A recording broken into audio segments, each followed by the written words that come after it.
alla mattina, appena alzata, oh bella ciao, bella ciao, bella ciao, ciao, ciao alla mattina, appena alzata, il risaia mi tocca andare. Le foncier, c'est le lieu sur lequel tous les humains vivent, hein. C'est du sol, c'est là où on est en contact avec le matériel, la terre et tout ça. Et donc pour nous, lorsqu'on parle de foncier, c'est vrai qu'on parle souvent de foncier agricole. Pour Terre de Liens, là, il y a un élément qui est intéressant, c'est qu'en définitive, le foncier, c'est un sol qui peut avoir plusieurs lectures, que ce soit géologique, urbanistique. Et nous, on a quand même une approche d'un sol social. C'est suivant comment on l'utilise, où on prive, où on donne. Oh mamma mia, oh che tormento. La région fait le constat depuis quelques années que nous sommes face à une menace, on peut le dire comme ça, la menace qui est aujourd'hui l'étalement urbain. Donc de plus en plus, on a une frange littorale que l'on voit bien sur cette carte, où on a un étalement des zones urbaines, au détriment évidemment des zones agricoles. Donc ça veut dire qu'aujourd'hui, il y a une telle spéculation foncière qui se produit que l'accès au foncier agricole est menacé. Donc aujourd'hui, le Conseil régional, nous nous sommes posé la question de dire comment nous pouvons accompagner un dispositif qui permettrait de redonner à ce foncier agricole sa pleine et entière place qui est destinée à produire des aliments pour les résidents de notre région Provence-Alpes-Côte d'Azur. On a créé un collectif il y a à peu près 5 ans maintenant. Le foncier dans les Bouches-du-Rhône, c'est quelque chose qui est un peu compliqué. On est un département qui est très attractif pour beaucoup de régions de France. Et on est soumis, comme un peu dans toutes les régions, mais très fortement ici aussi, à une pression foncière d'utilisation du foncier pour autre chose que l'agriculture nourricière. Ici sur Aubagne, on a été un peu un rempart, c'est-à-dire que les élus et nous-mêmes avons décidé que la ville s'arrêterait à un certain endroit et depuis, c'est porté maintenant depuis une vingtaine d'années, la ville s'est arrêtée et le foncier a été conservé. La situation des terres sur Aubagne, on est sur un secteur périurbain, donc on est sur des espaces qui sont très convoités.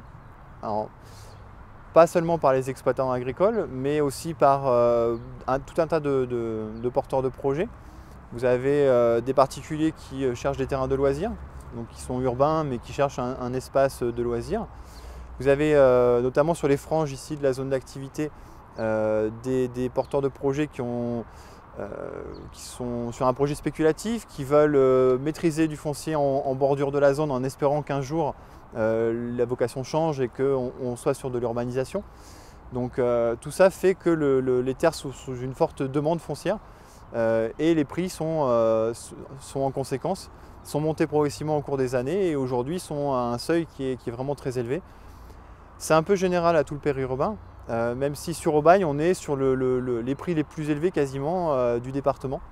Donc c'est une ville de 47 000 habitants qui a la particularité d'avoir 60% de son territoire qui sont interdits à la construction. C'est une volonté politique.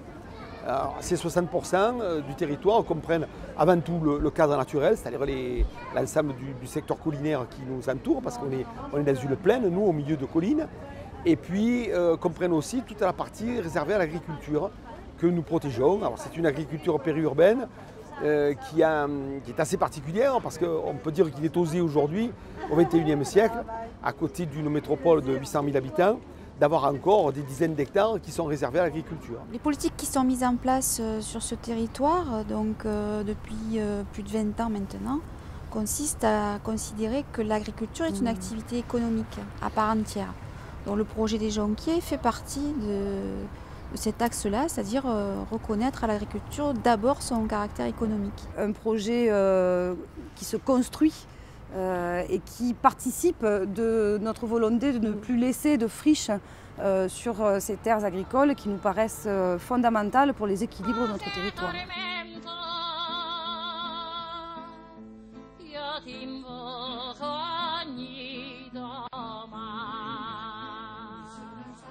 Terre de Liens travaille avec la collectivité d'Aubagne depuis 3 ans parce qu'on a été interpellé au moment où la collectivité d'Aubagne a voulu réécrire sa charte agricole. Et dans la charte, il s'avère que la communauté d'Aubagne est très volontariste sur le foncier agricole et elle souhaite carrément sanctuariser les terres agricoles pour pouvoir les extraire de la spéculation et les porter sur le long terme en termes de lieux de travail pour les agriculteurs. L'association Terre de Liens, en règle générale, c'est 3 outils différents.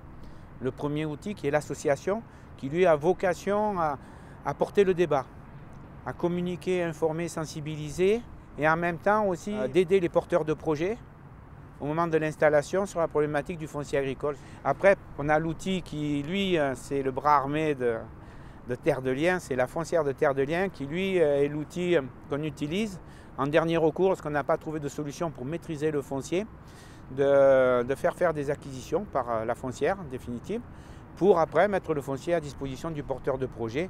Et tout ceci, on est dans l'économie sociale et solidaire, il ne faut surtout pas l'oublier.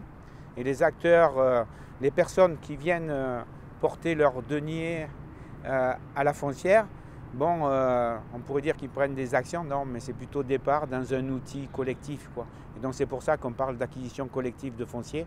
Et la foncière a pour vocation, ça c'est dans l'éthique et dans la charte de Terre de Liens, à porter le foncier sur le long terme, c'est-à-dire que le foncier acquis ne reviendra jamais sur le marché, donc ne participera pas de la spéculation. Donc on a un outil qui est un fonds de dotation, qui lui, comme son nom l'indique, il permet de recevoir les donations. On a été informé qu'il y avait un espace qui était un problème sur la commune d'Aubagne, qui s'appelle les Jonquiers, où c'est des terres qui étaient déjà convoitées par l'urbanisation à travers les grands outils qu'on voit autour de nous là.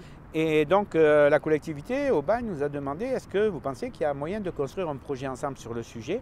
Et on s'est aperçu que la collectivité travaillant sur cette problématique du foncier agricole avait déjà nombre de partenaires autour d'elle, hein, parce qu'elle ne travaille pas toute seule, avec la SAFER, avec les chambres d'agriculture, avec le groupe d'agriculteurs organisés qui est le CETA. Avec notre outil foncière qui permet les acquisitions, on a apporté quelque chose de nouveau dans la négociation et dans ce partenariat. Et donc voilà, chemin faisant, on a travaillé, on s'est rencontrés et on est arrivé à la conclusion que ben voilà, on pouvait construire ensemble un partenariat sur le long terme sur cet espace-là, les Jonquiers.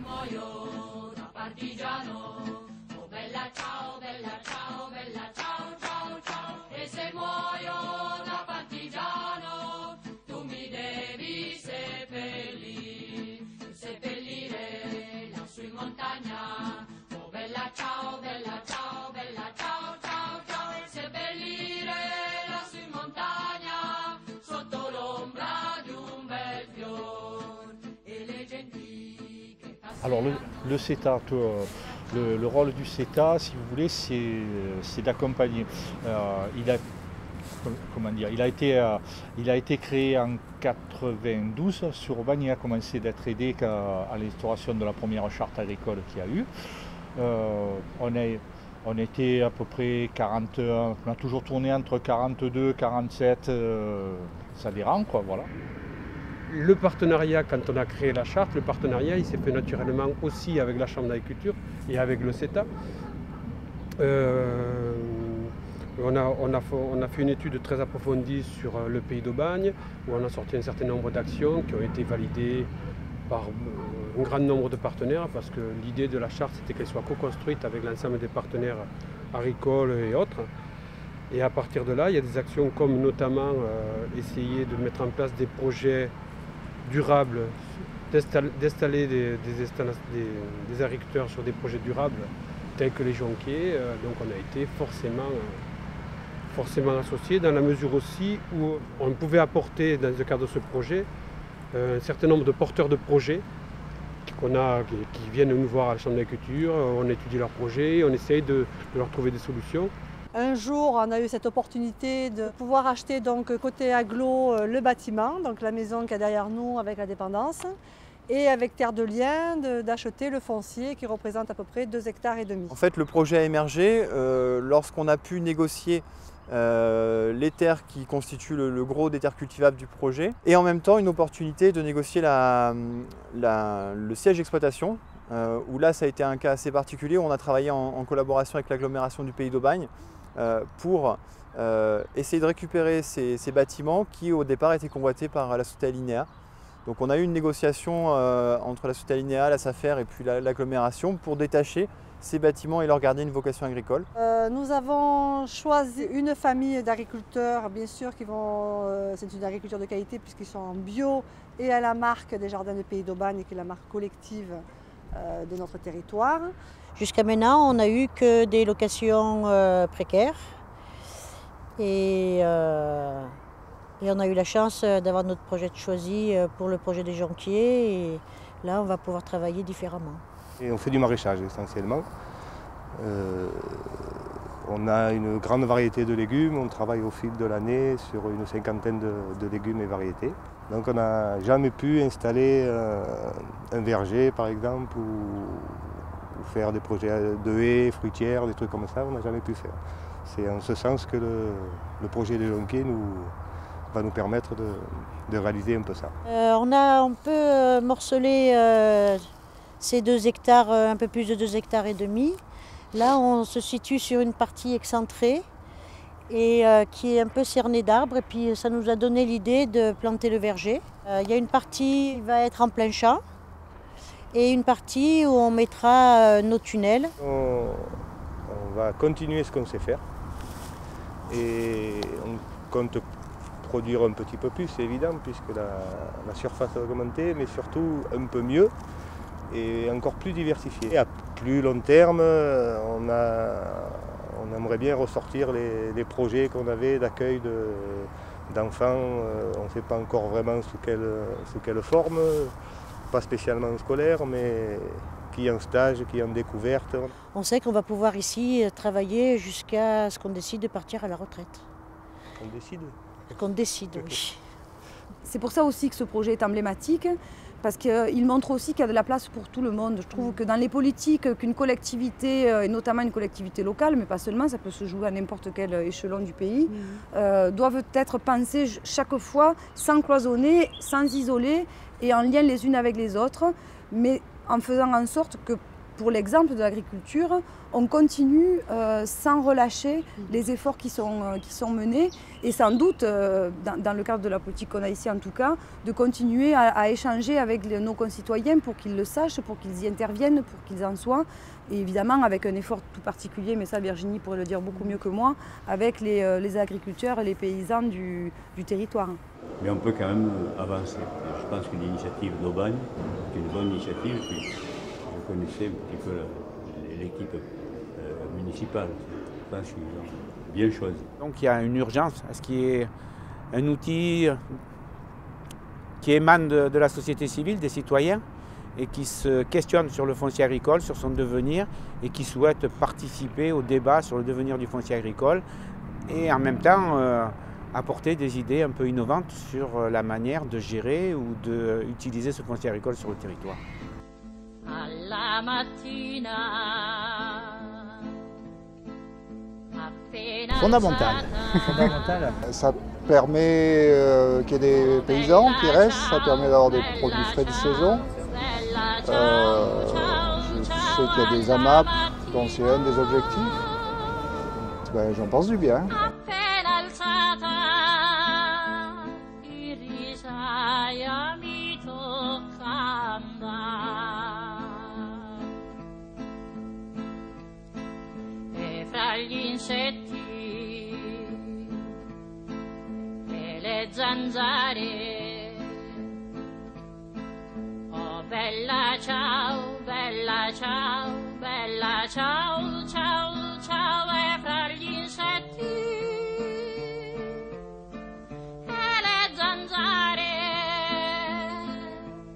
un duro lavoro mi tocca fare. Oh mamma mia, oh che tormento. Oh bella ciao, bella ciao, bella ciao, ciao, ciao, amare.